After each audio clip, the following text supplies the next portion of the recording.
자, 안녕하십니까. 하이퍼림입니다.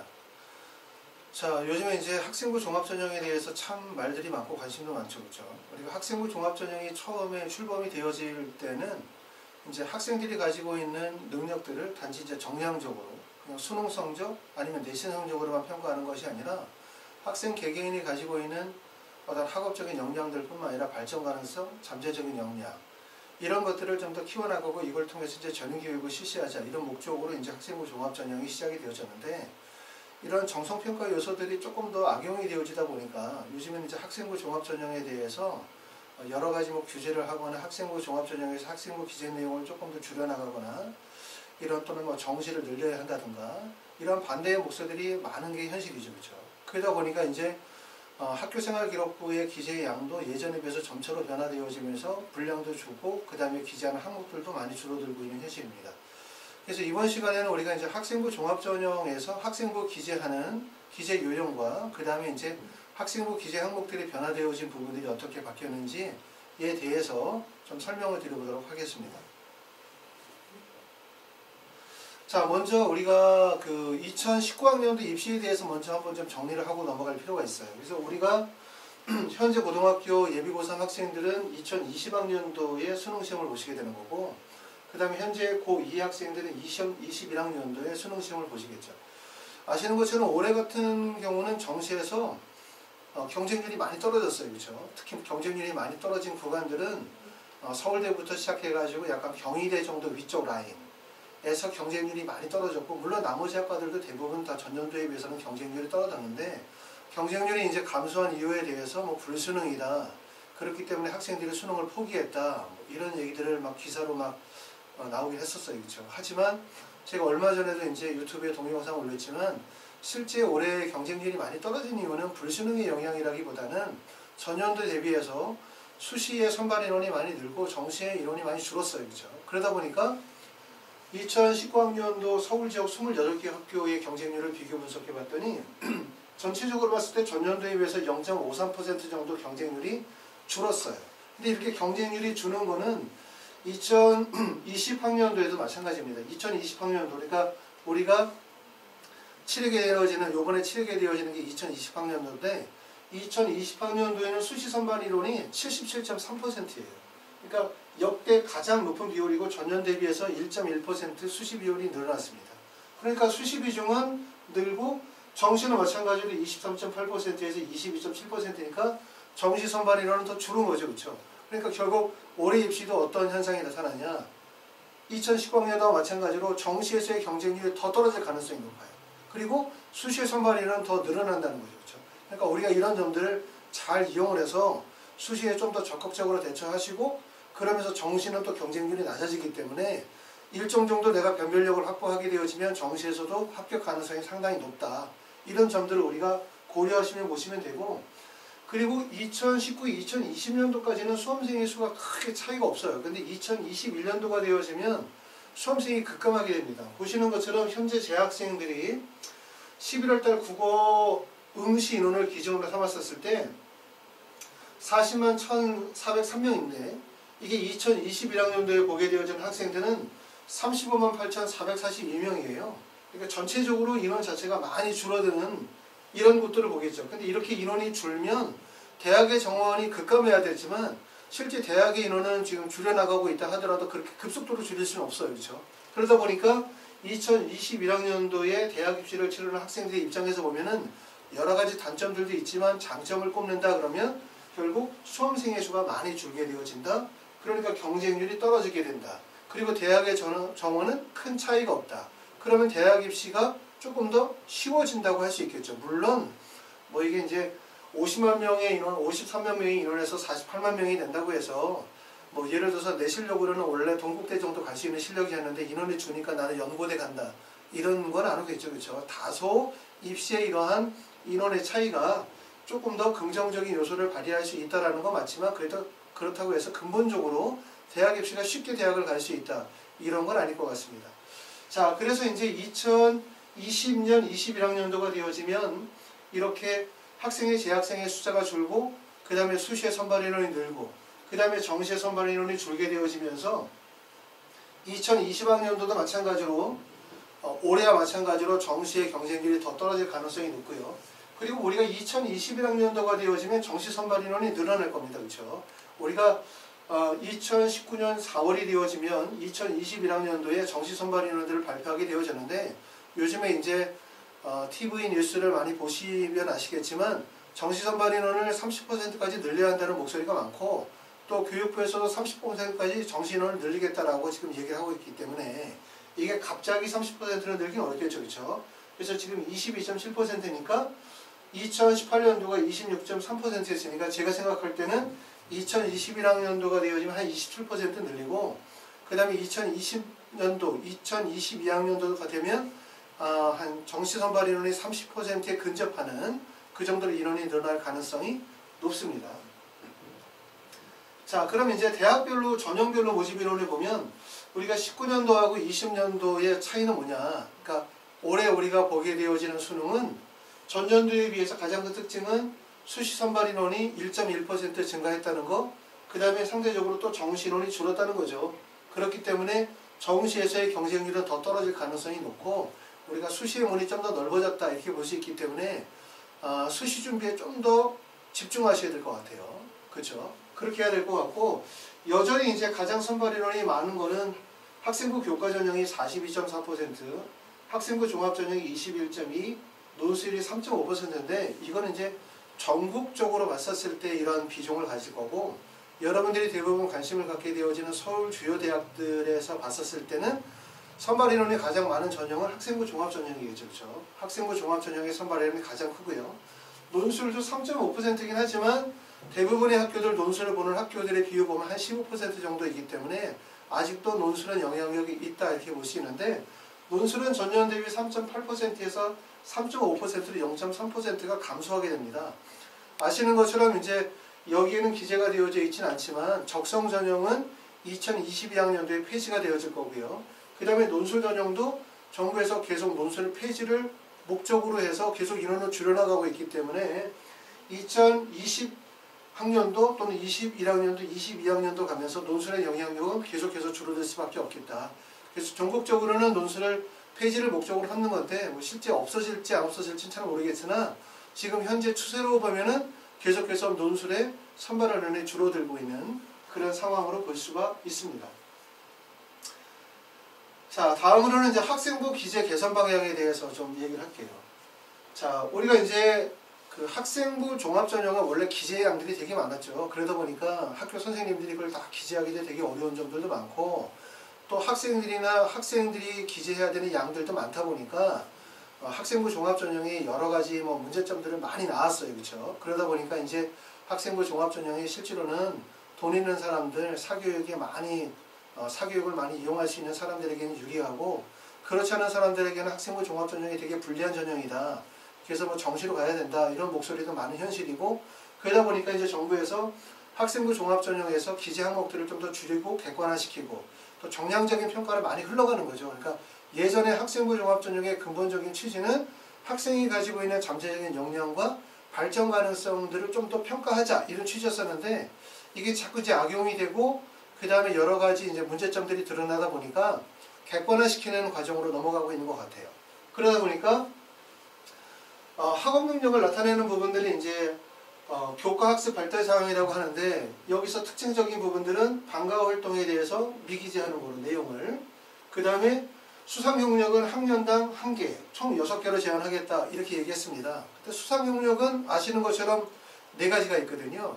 첫 번째는 모범 표창장이고 그 다음에 두 번째는 교과 발달장이 있어요. 그렇죠? 그러니까 내신 성적이 좋은 학생들이 받는 거.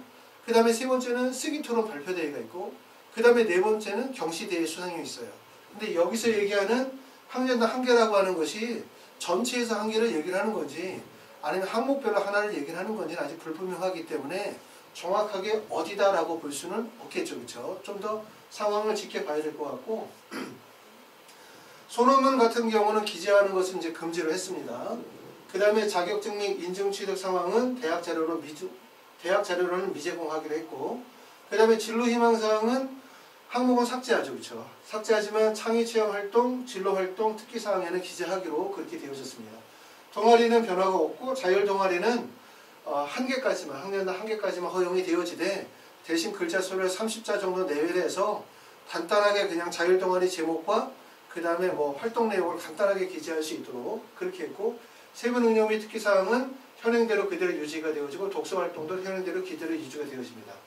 행동 특성 및 종합의견도 1000자에서 요거는 500자로 글자 수를 줄이게 되어지고, 출교 상황은 원래 질병, 무단, 기타였었는데 이 무단을 미인정으로 이름을 바꾸게 됐어요. 봉사활동은 그냥 봉사활동 특기사항은 미기재하기로, 그러니까 봉사활동의 시간과 봉사활동 어디서 했는지만 간단하게 기재하고 특기사항으로는 미기재하기로 했습니다. 그 다음에는 이제 자율동아리는 4개, 원래는 자기소개서가 4개 항목 5000자였었죠. 그렇죠? 그런데 이제 3개 항목 3100자로 축소가 되어졌어요. 그래서 1번을 1500자 정도로 해서 학업 경험과 교내 활동을 담기로 했고, 2번과 3번 문항을 각 800자 정도로 기재하기로 했습니다. 교사 추천서는 그 전보다 이런 얘기들이 많이 나왔죠. 왜냐하면 교사 추천서의 내용이 행동 특성 및 종합의견에 남아있는 내용과 유사하고, 사실 추천서의 내용에다가 뭐 이렇게 학생이 안 좋게 평가하시는 분은 아무도 안 계시잖아요. 그러다 보니까 거의 내용이 평가의 의미가 없다라는 얘기가 그 전부터 많이 나왔기 때문에 불필요하다는 현장의 의견을 반영해서 페이지 하는 쪽으로 가닥을 맺었습니다. 이게 이제 개편되는 아니겠죠. 근데 이렇게 얘기를 하면 학교에 계시는 선생님들이나 아니면 학생들, 학부모님들 이렇게 생각할 수 있어요. 아, 학생부가 별로 의미가 없어졌네. 아니면 뭐 학생부에 크게 영향력이 떨어졌구나. 아니면 이제 대충 기재해도 되는구나. 이렇게 생각하시는 분들이 혹시라도 계시면 그거는 잘못 이해하고 계신 거예요. 그렇죠?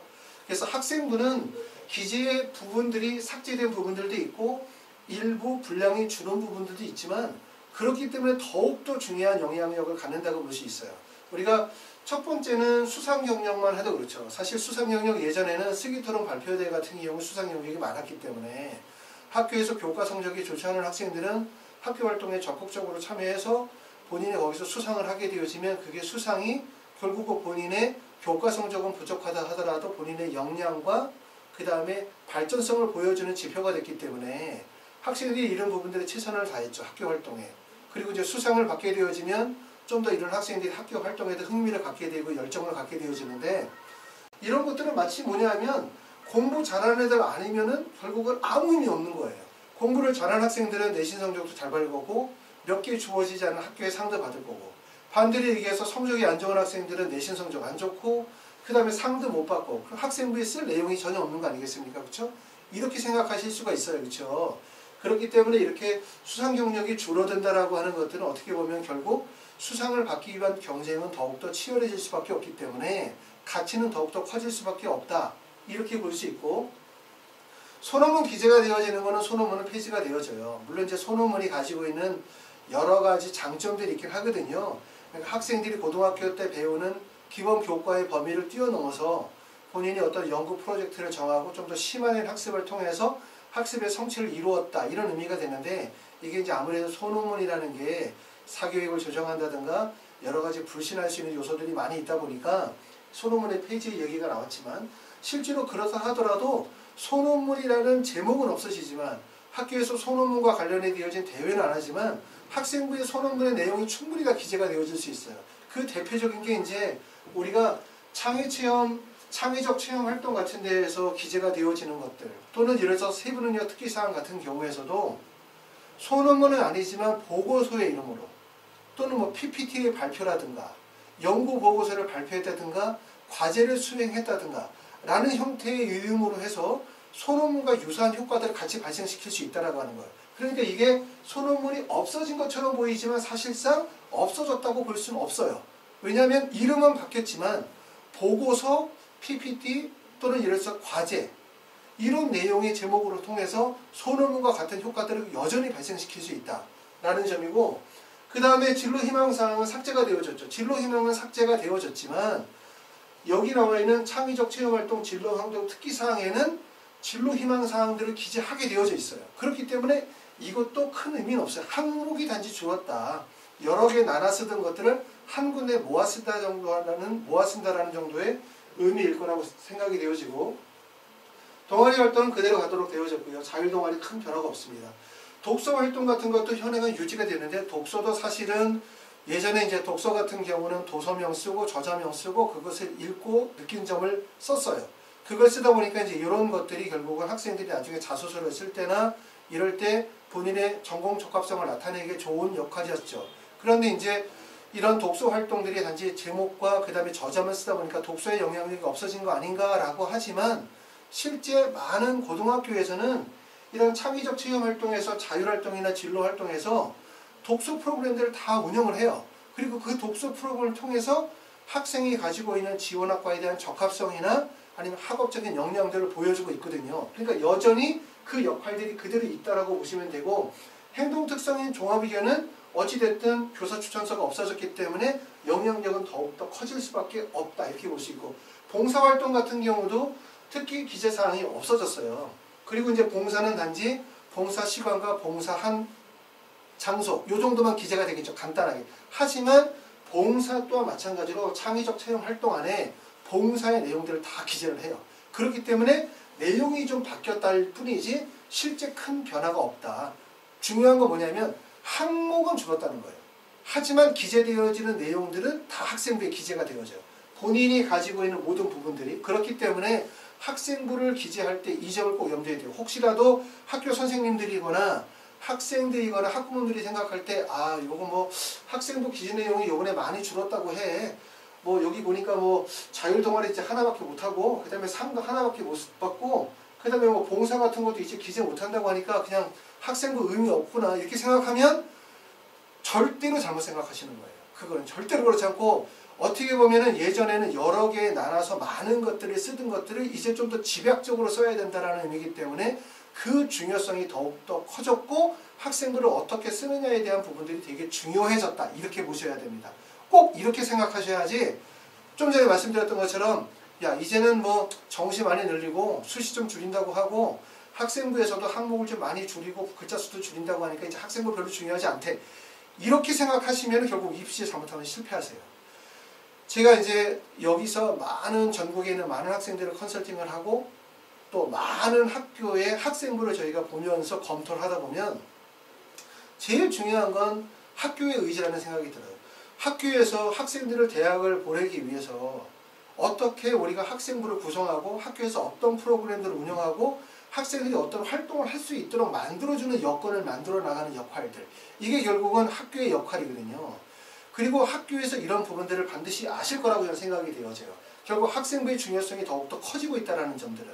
그렇죠? 분량이 줄었다고 해서 아니면 기재의 양이 줄었다고 해가지고 그게 역할이 학생부의 비중이 준 것이 아니라 사실상 학생부의 부정이 여전히 가지고 있는 거거든요. 그렇기 때문에 학부모님도 그렇고 학생도 그렇고 학교 측에서도 담당하고 있는 학생들이나 이 학생들을 어떻게 하면 우리가 좀 더 좋은 대학을 보낼 수 있을지 이 부분에 대해서 고민하면서 학교 내부적으로 프로그램들을 조금 더 활성화시키는 역할들이 필요하고 결국 학교에서 학생들이 활동할 수 있는 멍석을 깔아야 되거든요. 학생들이 학교에서 멍석을 깔아주지 않으면 학생부 종합전형은 학생들이 할 수 있는 방법이 없어요. 학교 내에서 다양한 프로그램들을 운영하고 학교 나름대로 특색 프로그램들을 운영해 줘야만 학생들이 그 안에서 각자의 역할을 찾아서 학생부의 기재가 되어질 수 있기 때문에 결국 지금의 입시체제는 학교와 학생이 학부모가 같이 서로 대학 입시를 위해서 서로 노력해야 되는 과정이다 이렇게 볼 수 있고, 특히 상위권 고등학교일수록 특목고나 자사고나 영재고나 이런 상위권 고등학교일수록 학교에서 그런 활동들이 빠르게 진행이 되어지는 반면에 죄송스러운 말씀이지만 학교의 교권이 살아남아 있는 지방에 있는 학교들 같은 경우는 여전히 학교에서 학생이나 학부모의 의견을 수렴하거나 대학을 보내기 위한 학교에서 멍석을 깔아주는 이런 과정들에 대한 부분들에 다소 소극적인 역할들이 좀 많이 보여요. 그렇기 때문에 그런 적극적인 역할이 좀 더 필요하지 않겠나라는 생각이 제 생각입니다. 자, 지금 이제 보여드리는 거는 뭐냐면 자, 창의적 체험 활동에 대해서 한번 제가 좀 말씀드려볼게요. 창의 체험 활동이라고 하는 것은 여러분이 다 아는 것처럼 자, 이거는 이제 창의 체험 활동의 자율 활동이라는 부분과 진로 활동이라는 부분이 있어요. 그럼 어떤 내용들이 기재가 되어지느냐? 자, 먼저 학급 부반장이나 학생이 활동을 했다라는 내용이 여기에 기재돼요. 이거는 결국 이제 학생이 이와 같은 활동을 했다라고 하는 거니까 요거는 뭘 보여주는 거냐면 학생의 리더십을 보여주는 항목이겠죠. 두 번째는 신입생 환경 미사, 야영, 테마 교육, 그 다음에 학습, 체험 학습이나 자살 예방 교육, 그 다음에 마크 주커버크 강연 시청이나 저자의 만남, 학교 축제, 체육대회, 생명교육, 자살교육, 양성평등, 성폭력 예방교육이나 세계 시민교육, 통일교육 같은 것들이 자율활동의 대부분 다 기재가 되어지는 내용이에요. 그러니까 자율활동은 사실상 학생에 대한 부분들을 잘 드러내기가 어려워요. 이 부분에서는. 그런데 진로활동 같은 경우는 자세히 보면 자기주도 학습 코칭이나 다차원 인성검사, MCI 계열 탐색검사, 홀그램 진로 전공 탐색검사나 커리어넷 진로 심사검사, 그 다음에 주제강연, 진로의 날, 상담, 미래의 직업 탐색 활동, 전공 탐색 및 진로 모색, 직업 체험 날 이런 것들이 진행이 되어지거든요. 그러니까 왜 그러냐면 창의적 체험 활동이라는 게 정말 중요하다. 왜냐하면 이 안에서 무엇을 보여주냐면 학생이 가지고 있는 학생의 노력의 과정이 나와야 돼요. 고등학교 과정에서 학생이 어떤 노력을 했는지, 그리고 거기서 학생의 역할이 나와야 되고, 그 다음에 또 중요한 거는 학생의 발전 가능성, 또 학생의 역량, 이런 부분들이 여기에 다 기술이 되어질 수 있거든요. 그러니까 단지 학교에서 이러이러한 활동을 했다가 아니라, 예를 들어서 자기주도 학습 코칭이라고 하면 이 학생이 자기주도 학습을 하기 위해서 어떠한 노력과 공부를 해왔는지에 대한 부분들을 기술해 준 거고, 그 다음에 여기 나와 있는 것처럼 미래의 직업탐구 활동이나 정보탐색 활동이라고 하는 거는 결국 전공 적합성으로 그대로 연결이 되는 거거든요. 그러니까 이 학생이 지원하고자 하는 대학과 학과에 대한 전공 적합성을 그대로 보여줄 수 있어요. 그러니까 여기서는 많은 부분들이 드러나게 돼요. 창의적 체험 활동을 통해서 학생이 고등학교 과정에서 어떤 노력을 했는지, 그 다음에 본인이 학교에서의 어떤 역할을 진행하고 있는지, 그 다음에 학생의 발전 가능성은 무엇인지, 이 학생이 가지고 있는 역량은 뭔지, 그리고 이 학생은 어떤 학과에 어떤 전공 적합성을 가지고 있는지, 이런 부분들을 보여줄 수 있는 게 창의체험적인 활동입니다. 그렇기 때문에 우리가 창의체험 활동에 대한 부분을 조금 더 신경을 많이 써야 돼요. 그런데 학생부에 기재가 되어져 있는 내용들을 보다 보면 흔히 말해서 좋은 학교와 나쁜 학교를 비교하면 나쁜 학교는 창의적 체험 활동에 학생이 없어요. 학생이 없고 단지 학교에서 무슨 활동을 했었다라고 하는 걸 그대로 보여주고 있죠. 그러니까 결국은 그냥 하나를 써서 모든 고등학교 3학년 학생들을 다 붙이긴 하는 거예요. 그냥 다 똑같이. 근데 좋은 학교의 창의적 체험 활동의 자율활동과 진로활동에는 학생이 존재해요. 그러니까 학생이 실제 어떠한 역할을 했고, 학생이 어떠한 발전 가능성이 있으며 어떤 노력을 했으며 이 학생의 진로의 방향은 무엇인지를 드러내고 있다는 거죠. 결국 이러한 것들은 대학에서 학생을 평가할 때 상당히 높은 좋은 점수를 줄 수밖에 없는 요소거든요. 그렇기 때문에 이런 점들을 우리가 꼭 고려해야 된다, 이렇게 말씀을 드리고요. 자, 뒤에 요 하나를 좀 보여드리겠습니다. 자, 여기 보시면 이제 지금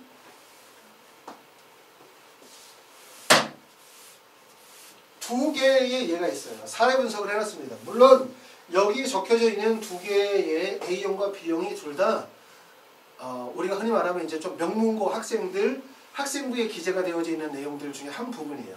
우리가 참고할 부분은 뭐냐면 A형을 한번 볼게요.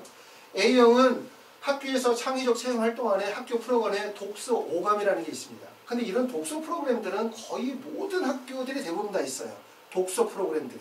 왜냐면 독서 항목이 우리가 아까 말씀드렸던 것처럼 독서 항목이 예전에는 독서가 어떻게 돼요? 책 이름이 들어가고 저자가 들어가고 그 다음에 그것을 도서 선정 이유가 따로 들어가긴 했는데 도서 선정 이유가 다 없어졌죠. 그러니까 책 이름과 저자만 들어가긴 하지만 실제 학교에서 창의적 체험 활동 안에서 이런 독서 활동을 통해서 이 학생의 독서 양, 그 다음에 이 학생이 어떤 분야에 관심을 두고 있는지, 그 다음에 이 독서라고 하는 건 간접적으로는 그 학생이 가지고 있는 역량을 보여주는 거 아니겠습니까? 지식의 역량과 학업의 역량을 보여주는 거기 때문에 이런 독서 프로그램은 대부분 다 있어요. 근데 여기 읽어보면 읽고 쓰고 말하고 듣고 생각하는 독서 활동이라는 프로그램의 취지를 잘 이해하고 활동에 적극적으로 참여함, 이러면 결국 뭡니까?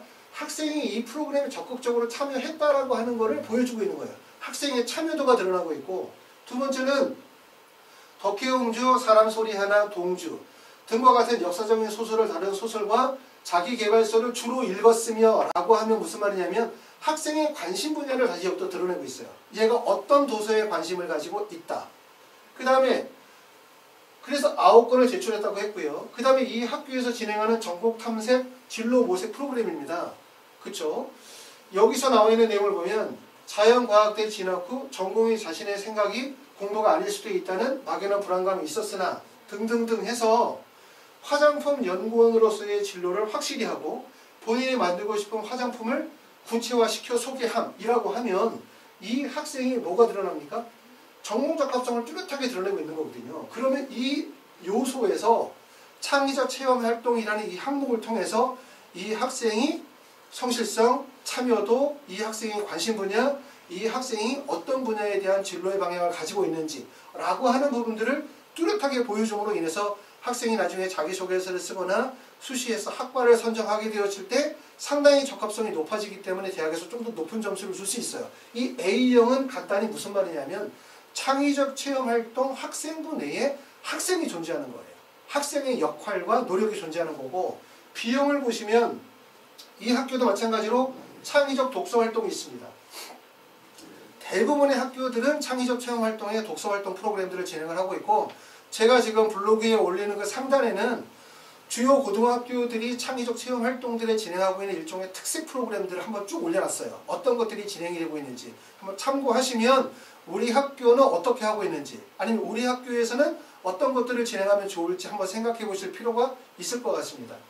여기 읽어보면 학생들의 독서 능력을 신장시키기 위해 다양한 분야의 도서 10권을 선정하여 읽고 쓰고 토론하기의 활동을 진행함. 자, 여기까지 하면 결국 학교에서 이런 창의적 독서 활동 프로그램들을 운영을 했다는 거죠. 학교에서. 하지만 학생이 했다는 내용은 없습니다. 사회를 바라보는 시선, 그 다음에 삶의 자세, 문학의 아름다움 등 다양한 주제에 대해 생각해 봄으로써 독서를 통해서 깊이 있는 사고를 하는 기회를 가짐이라고 이루어졌어요. 그러면 이거는 똑같은 창의적 체험 활동이지만 사실 이거는 써먹을 방법이 없어요.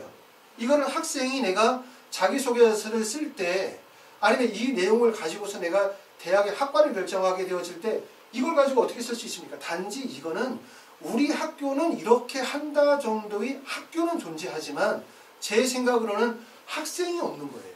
학생이. 그래서 여러분들이 창의적 체험활동에서 이런 진로활동이라든가 아니면 자율활동에 대한 부분들, 여기 나오는 자율활동이나 진로활동에 대한 부분을 기술하게 되어질 때 꼭 명심해야 되는 것은 아까 말씀드렸던 것처럼 뭐라고 해주세요? 우리가 학생부에 꼭 드러나야 되는 것은 뭐냐면 학생의 노력, 그 다음에 이 학생이 뭐에 관심을 가지고 있는지, 이 학생은 어떠한 역량이 있는지, 이 학생은 앞으로 어떤 발전 가능성이 있는지, 이런 부분들이 반드시 드러나야 돼요. 그래야만 우리가 이러한 것들을 활용을 해서 대학의 원서를 쓰기도 하고, 그 다음에 면접을 보기도 하고, 자기소개서를 쓸 수 있기 때문에 이것이 역량이 있는 결국 학생부 구성이다, 이렇게 볼 수가 있습니다. 그렇기 때문에 학생부 구성을 할 때는 이렇게 반드시 학생이 가지고 있는 역량이나 노력이나 그 다음에 관심, 발전 가능성들이 드러나도록 하는 것이 좋겠다, 이런 생각이 듭니다. 자, 학생부 기재 개선 방향이 이번에 이렇게 개편이 됐어요. 아까도 말씀을 드렸지만 입시를 잘못 이해하시면 안 돼요. 무슨 말이냐? 학생부의 기재 분량이 줄었다, 기재 항목이 줄었다 라고 해서 학생부의 영향력이 떨어졌다라고 하는 것이 아니라 어떻게 보면 학생부의 영향력은 더욱더 커졌다고 볼 수밖에 없고, 그렇기 때문에 우리가 수시에서 이러한 학생부를 내가 잘 관리하고 운영하게 되어진다면 대학 입시에 훨씬 더 본인이 유리한 고지에 오를 수 있다는 말씀을 드렸고, 전에도 말씀드렸던 것처럼 우리가 수시로 대학을 가는 건 뭐로 간다? 서류로 가는 거거든요. 결국 학생부라는 서류를 통해서 우리가 대학을 가는 거기 때문에 고등학교 학생이나 아니면 학부모님 입장에서 볼 때 이런 서류 관리에 대한 부분들은 되게 중요한 요소다, 이렇게 볼 수가 있습니다. 그래서 제가 위에 블로그 위에 올려드린 다른 학교들이 실제 어떤 활동들을 하면서 창의적 체험 활동들을 운영하고 있는지, 또 창의적 체험 활동에는 어떤 내용들이 기재가 되어지는지를 참고해 보시게 되었다면 여러분들이 학생부를 기재 관리하는 데 좀 더 도움이 될 수 있을 것 같습니다. 감사합니다.